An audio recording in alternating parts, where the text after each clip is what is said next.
परभणी जिल्ह्यात डिझेल टंचाई ही तीव्र झालेली पाहायला मिळत आहे। रात्र रात्र जागून शेतकऱ्यांना डिझेलसाठी रांगेत थांबावं लागत आहे। मी आता परभणीच्या शिंगणापूर इथल्या पेट्रोल पंपावर आहे। आपण बघितलं तर या ठिकाणी मोठ्या प्रमाणात शेतकरी रांगेत उभा टाकले आहेत। रात्रीचा 1 वाजलेला आहे आता आणि आपण बघितलं तर या ठिकाणी मोठ्या प्रमाणात कॅन घेऊन शेतकरी रांगेत उभा टाकलेले आहेत। दिवसभर काम करून रात्री डिझेलसाठी शेतकऱ्यांना रांगेत उभा टाकावं लागत आहे।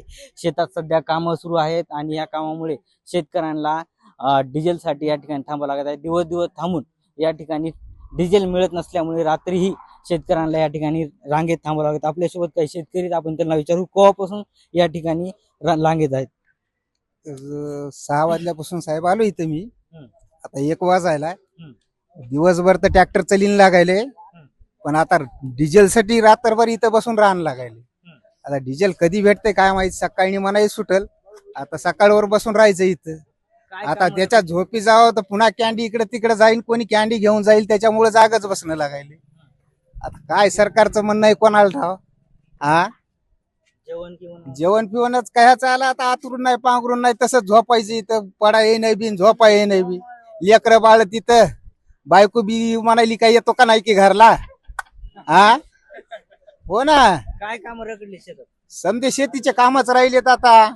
पेरणी नांगरणी चालू आहे, रोटर चालू आहे, बेड मारायचे काय नाही, डिझेलच नाही तर काय करणार आहे। प्रत्येक शेतकऱ्याला म्हणायलो बाबा तू डिझेल आणून देते, मग ते मला काय करायचं। हा फक्त तू आम्हाचं करून दे शेतातलं काम। मामा केव्हापासून येत तुम्ही इथं? मी दुपारी 2 वाजल्यापासून आहे आणि आणखीन बी डिझेल काही मिळालेलं नाही मला। काय अडचणी काय व्हायला आता? डिझेल नाही काही नाही, शेतातले काम व्हायले नाही। शेतीतले काम पूर्ण रखडलेले आहेत ना, पूर्ण काम रखडले ते, नांगरणी आणखीन रोटर करायचं राहिले, खूप राहिले आणखीन काही, पण डिझेलच मिळणं गेलं तर करणार काय, पूर्ण काम। भैया कधीपासून येस तू इथं? आमच्याकडे 6 वाजल्यापासून आलो।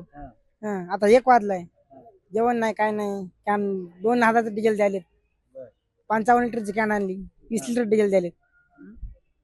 ट्रॅक्टर नाही पुरत नाही। ट्रॅक्टरमध्ये तेल राहील नाही तर कुठून आणायचं। भैया तुम्ही कधीपासून येते? मी इथे 2 तास झाला आलो डिझेल साठी। कॅन्ड घेऊन आलो, इथं बारीला लागलो, ट्रॅक्टर आणण्यासाठी ट्रॅक्टरला डिझेल नाही। रात्री कशामुळे यावं लागायचं? शेतामध्ये बेड राहिले, हळद लावायची मेन म्हणजे। कशामुळे एवढ्या रात्री यावं लागेल? एवढ्या रात्री काय डिझेलच नाही, आता बेड ओढायचे काय करायचं, भेटत नाही डिझेल। दिवस आले होते भेटत नाही ते हा दिवशी, मग रात्री येऊन आम्हाला काहीतरी करावं लागेल ना। हा दिवसा मिळेल ना, नाही संपायला कुठंच नाही। आता तुम्ही बघायले ना कुठं भेटायले का। याची गरजच नाही ना मग। हा काय व्हायले? दिवसा आल्या होतं पेट्रोलच भेटन डिझेलच भेटन झालंय, त्याच्यामुळे येतो काय येऊन बसणं लागेल इथं। रात्र इथंच बसून राहणं लागायले। दिवसभर काम करायचं दिवसभर, आणि संध्याकाळी इथं येऊन बसायचं। किती किती हजाराचं पेट्रोल द्यायचं? आता फक्त 2000चं देणार आहेत ते एका कॅन्ड मध्ये।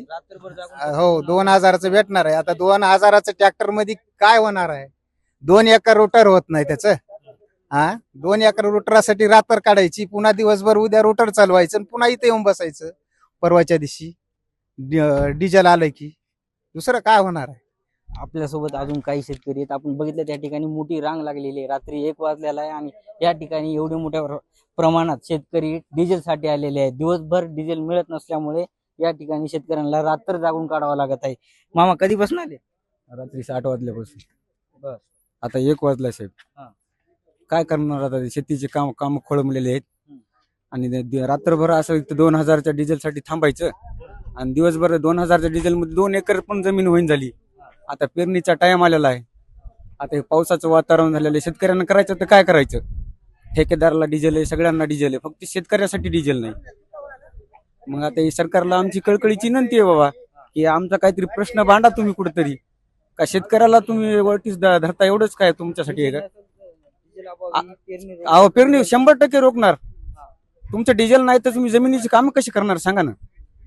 आता आज आम्हाला डिझेल नाही, आमच्या धान्याला तर भाव नाही सोडून देते, पण आता राहिलेली पेरणी सुद्धा करायला आमच्याकडे आम्ही हातबल झालेलो आहेत आता त्या ठिकाणी।